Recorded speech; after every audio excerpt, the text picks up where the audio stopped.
పెద్దమ్మ భోంచేద్దామా? నాకు చాలా ఆకలిగా ఉంది అని ఆద్య వచ్చి చెప్తూ ఉంటే, "శ్రీను రావాలి కదమ్మా! శ్రీను తినకుండా ఎలా తింటావు?" అని జానకి అంటుంటే, తనకు ఎప్పుడు ఆకలి వేస్తే అప్పుడు వచ్చి తింటాడు పెద్దమ్మ. శ్రీనుతో ఏంటి పని? మనం తిందాం పెద్దమ్మ అని ఆద్య అంటుంది. ఈరోజు మాఘమాసం మొదలు కదా! భర్త తిన్న తర్వాత ఎంగిలి కంచంలోనే భార్య తింటే అప్పుడే ఆ జంట కలకాలం కలిసి ఉంటుంది అని జానకి చెప్తూ ఉంటే, చచ్చాం అని ఆద్య మనసులో అనుకుంటూ ఉంటుంది. వచ్చేసా అంటూ శ్రీను వస్తాడు. అదిగో శ్రీనయ్య వచ్చాడు కదా! వెళ్ళి వడ్డించమ్మా అని జానకి వెళ్తుంది. రా ఆద్య రా అని శ్రీను చెప్తూ ఉంటే ఆద్య కోపంగా చూస్తూ ఉంటుంది. ఆ సరే ఆద్య రా ఆద్య అని మళ్ళీ శ్రీను చాలా రిక్వెస్టింగ్‌గా పిలుస్తూ ఉంటాడు. ఆద్య ఏమో వచ్చి చాలా కోపంగా వడ్డిస్తూ ఉంటుంది. ఆద్య భర్త అంటే దైవంతో సమానం ఆద్య. గుడిలో దేవుడికి ప్రసాదం ఎలా వడ్డిస్తారో అలా వడ్డించాలి. ఇలా ముష్టోడికి వడ్డించినట్లు వడ్డించకూడదు ఆద్య అని శ్రీను చెప్తూ ఉంటాడు. అయితే నాకేంటి ముష్టోడికి కూడా నేను మర్యాదగా వడ్డిస్తానేమో కానీ నీకు మాత్రం ఇలాగే వడ్డిస్తాను అని విసిరి విసిరి కొడుతూ కోపంగా వడ్డిస్తూ ఉంటాడు. మూసుకొని తిను అని ఆద్య చెప్తుంది. ఆద్య ఆ అప్పడం ఇవ్వు, సాంబార్ ఇవ్వు అని శ్రీను మాటిమాటికి అడుగుతూ ఉండడంతో ఆద్య మళ్ళీ సాంబార్ని శ్రీను చేయిపై పోస్తుంది. అబ్బా అత్తయ్య అని శ్రీను గట్టిగా అరుస్తూ ఉంటే ఏమైంది సీనయ్య అంటూ జానకి పరుగులు పెడుతూ వస్తుంది. అత్తయ్య సాంబార్ సూపర్ అత్తయ్య అని శ్రీను చెప్తాడు. ఈ మాట చెప్పడానికా అంత అరిచావు? సరే తిను శ్రీనయ్య అని జానకి వెళ్తుంది. మళ్ళీ ఆద్య చేత శ్రీను కావాలని తిప్పి తిప్పి రకరకాలు అన్నీ వడ్డించుకుంటూ ఉంటాడు.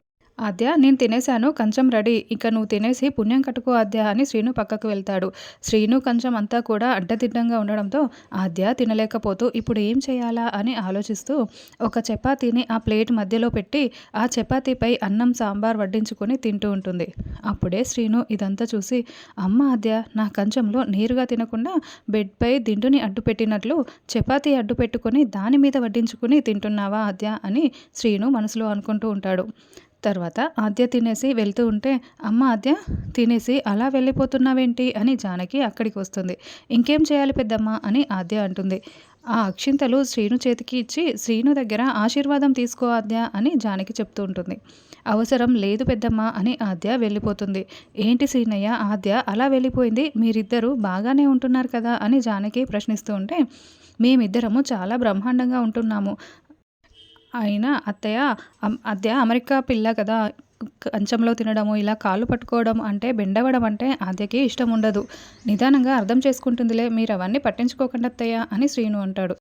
ఏమో సీనయ్య మీరిద్దరూ బాగుండాలి. నాకు అదే చాలు. నేను మీ మామయ్య దగ్గర ఆశీర్వాదం తీసుకోవడానికి వెళ్తున్నాను సీనయ్య అని జానకి అనడంతో ఏంటత్తయ్య ఇప్పుడు ఈ పరిస్థితుల్లో మీరు వెళ్ళడం ఏంటి? అయినా మామయ్య ఇస్తారా? వద్దులేండి అత్తయ్య. ఆద్య మీ ఇద్దరిని కలుపుతానని చెప్పింది కదా! మేము మాట్లాడతాంలేండి అత్తయ్య. ఇప్పుడు మీరు వెళ్ళకండి అని శ్రీను అంటూ ఉంటాడు. ఆయన ఏదో ప్లాన్లు వేస్తే లొంగే రకం కాదు. పైగా ఇప్పుడు నేను అక్కడికి వెళ్ళడం చాలా అవసరం శ్రీనయ్య. తప్పదు సీనయ్య నేను వెళ్తాను అని జానకి చెప్తుంది. సరే అత్తయ్య నేను కూడా వస్తాను పదా అని శ్రీను అంటే వద్దు సీనయ్య నేను మాత్రమే వెళ్తాను అని జానకి బయలుదేరి వెళ్తూ ఉంటుంది. తర్వాత రఘురాం వాళ్ళందరూ కూడా ఫ్యామిలీతో సహా పొలం దున్నడానికి ఎద్దుల్ని రెడీ చేసుకుంటూ ఉంటారు. ఏమే పద్మం మీ అన్నయ్య ఆద్య గొడవ పెట్టుకొని నా కడుపున కొడుతున్నారే, ఏరువాక అంటే కన్నుల పండుగగా ఉండేది, ఇప్పుడేంటే ఇలా తగిలడింది అని వెంకట్రావు పక్కకు వెళ్ళటానికి ప్రయత్నిస్తూ ఉంటే అన్నయ్య ఎండలో కష్టపడుతూ ఉంటే మీరు చెట్టు కింద వెళ్ళి నిలబడతారా, నోరు మూసుకొని పని చేయండి అని పద్మ తిడుతూ ఉంటుంది. ఆద్య మీ అన్నయ్య కొట్టుకుంటే మధ్యలో కమెడియన్ని నేను బయలైపోతున్నానేంటే, నా కడుపు కొడుతున్నారేంటే మీరు అని వెంకట్రావు అంటూ ఉంటాడు. కదిలారంటే తాట తీసేస్తాను జాగ్రత్త అని పద్మ వార్నింగ్ ఇస్తూ ఉంటుంది. ఏంటే పద్మ ఏంటి మీ ఆయన ఏమంటున్నారు అని అంటే అన్నయ్య కష్టపడుతుంటే చూడలేకపోతున్నాను నేను పని చేస్తానని చెప్తున్నారమ్మా అని పద్మ కవర్ చేస్తూ ఉంటుంది. అవునత్తయ్య అవును అవును అని వెంకట్రావు కూడా పైకి చెప్తూ ఈ ముసల్లొకటి నా మీద పడి చస్తోంది అని వెంకట్రావు కొనుక్కుంటూ ఉంటాడు. ఇదంతా ఆవిడ వల్లే అని పద్మ జానకిని నిందిస్తూ ఉంటుంది. అప్పుడే జానకి పరిగెత్తుకుంటూ పశువులకి బొట్టు పెడుతున్న రఘురాం దగ్గరికి వచ్చి ఏమండి ఏమండి నా వల్లే మీకు ఈ పరిస్థితి వచ్చిందని అనుకుంటే నేను మీ కాళ్ళు పట్టుకొని అని కాళ్ళు పట్టుకోబోతూ ఉంటే రఘురాం అడ్డుకుంటూ ఉంటాడు. చేతిని అడ్డు పెడతాడు.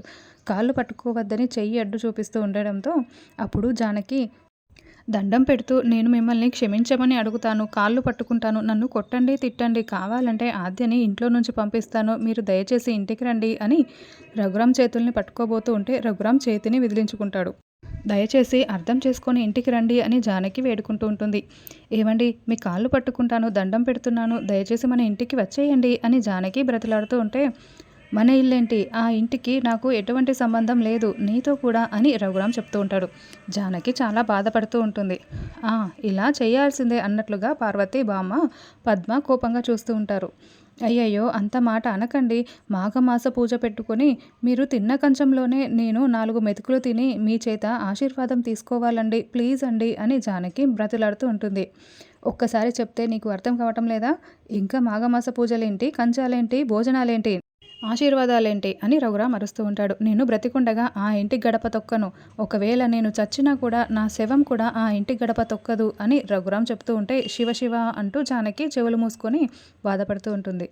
ఏంటండి ఆ మాటలు? మాట్లాడకండి అలా. అత్తయ్య మీరైనా చెప్పండి అని జానకి తాళిని కళ్ళకి అద్దుకుంటూ చెప్తూ ఉంటుంది. ఎవరే నీకు అత్తయ్య? ఎప్పుడైతే నా కొడుకు ఆ ఇంటి నుండి వచ్చేశాడో అప్పుడే నీకు మాకు మధ్య బంధాలన్నీ తెగిపోయాయి. నేను నీకు అత్తయ్యని కాను. నోరు మూసుకొని వెళ్ళవే అని బామ్మ చెప్తూ ఉంటే ఇంకా అర్థం కాలేదా అని పద్మ కూడా నిందిస్తూ ఉంటుంది. ఏ మాటకి ఆ మాటే చెప్పుకోవాలి. పూజలు పునస్కారాలు అక్కలాగా నాకు తెలియవని బాధపడుతూ ఉండేదాన్ని. కానీ ఏం లాభం? అన్ని పూజలు పునస్కారాలు తెలిసి కూడా అక్కేమో ఇప్పుడు భర్తకి దూరంగా ఉంది. నేనేమో నా భర్తతోనే కలిసి ఉన్నాను అని పూజలు పునస్కారాలు తెలుసుంటే సరిపోతుందా అని పార్వతి తిప్పి పొడుస్తూ ఉంటుంది. ఏయ్ నోర్ముయ్ అని శివరాం అరుస్తూ ఉంటే దాన్నెందుకు నోరు మూసుకోమని అరుస్తున్నావు? అది మాట్లాడింది నిజమే కదా! భర్త కష్ట సుఖాల్లో పాలు పంచుకుంటేనే భార్య అవుతుంది. ఇలా భర్తని ఇంట్లో నుంచి పంపించేస్తే కాదు. వెళ్ళవే వెళ్ళు. ఇంకా ఇక్కడే చూస్తూ నిలబడి ఉన్నావేంటి? భర్తని ఇంట్లో నుంచి గెంటేసి పూజలు పెట్టుకుంటే పాపమే కలుగుతుంది. వెళ్ళవే అని బామ్మ తిడుతూ ఉంటుంది. అయ్యో అత్తయ్య అలా మాట్లాడకండి అత్తయ్య. పెద్దవారు మీరు నచ్చజెప్పి తీసుకురావాల్సింది పోనిచ్చి ఇలా మాట్లాడుతున్నారేంటి? కావాలంటే ఆద్యతో పాటు నేను కూడా ఆ ఇంట్లో నుంచి వెళ్ళిపోతాను. మీరు రండి. కావాలంటే ఆద్యకి నాకు ఆ ఆస్తికి ఎటువంటి సంబంధం లేదని కూడా చెప్తాను. మీరు రండి. దయచేసి నన్ను అర్థం చేసుకోండి అని జానకి మళ్ళీ మళ్ళీ దండం పెడుతూ వేడుకుంటూ ఉంటే అప్పుడే ప్రవళిక అక్కడికి వస్తూ ఉంటుంది. ఏమండి మీరు రండి అని జానకి అంటే మనిషికో మాట గొడ్డుకో దెబ్బ అంటారు. ఆ పని కూడా చేసి నన్ను ఇంకా మరింత పాపం మూట కట్టుకొనేలా చెయ్యకు. చూడు మర్యాదగా ఇక్కడి నుంచి వెళ్ళిపో. నేను కష్టపడుతున్నానని చెప్పి నువ్వేమీ బాధపడవసరం లేదు. మనుషులను నమ్మి మోసపోయే కన్నా ఇలా మట్టిని నమ్ముకున్నవాడు ఎప్పుడూ కూడా మోసపోలేదు. మా నాన్నగారు నాకు రాసిచ్చిన 2 ఎకరాల పొలంతో నేను బ్రతికేయగలను. నువ్వు మర్యాదగా ఇక్కడి నుంచి వెళ్ళిపో అని రఘురామ్ అరుస్తూ ఉంటాడు.